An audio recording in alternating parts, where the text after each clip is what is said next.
दुनिया में जितने भी रेयर बुक्स का कलेक्शन, उदाहरण के तौर पर अरबिक पर्शियन किताब है अपने पास, तो इवन अरबिक पर्शियन लैंग्वेज के जो कंट्रीज है वहाँ पर भी उतना बढ़िया कलेक्शन नहीं होगा, उतना जो सो रेयर बुक्स का कलेक्शन सिर्फ ये अपने स्टेट सेंट्रल लाइब्रेरी में बढ़िया कलेक्शन है।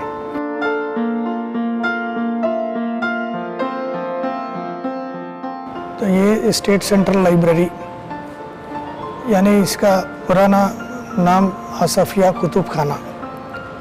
इस लाइब्रेरी का मेन महत्वपूर्ण विषय क्या है कि जो लास्ट निज़ाम है उनके पीरियड में सैयद हुसैन मौलवी बिलग्रामी नाम के एक एजुकेशनलिस्ट थे, उनके पर्सनल लाइब्रेरी के नाते ये लाइब्रेरी का इस्टेब्लिश किया गया था।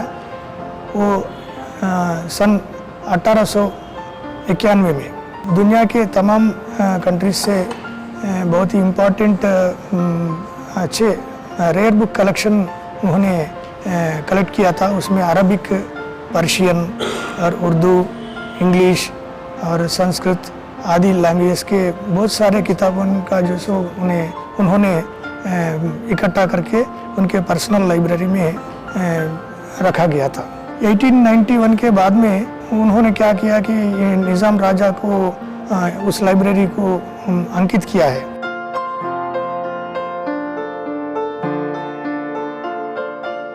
न्यूज़पेपर्स का भी जो सो बहुत बढ़िया कलेक्शन है। तकरीबन 50 साल तक भी पुराने न्यूज़पेपर्स अपने को मिलते हैं। रेयर न्यूज़पेपर्स मिल चुके हैं, वैसे न्यूज़पेपर्स को हमने स्कैन किया है। उदाहरण के तौर पर शेर दक्कन, मुशीर दक्कन, सियासत, रहनुमा दक्कन, अखबार आम, वो 1890 का लाहौर में पब्लिश हुए सो पेपर है।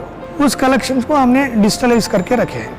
वो उसको एक्चुअली रद्दी में भेजा देना चाहिए, वैसे कंडीशन में है। ये रेफरेंस लाइब्रेरी है।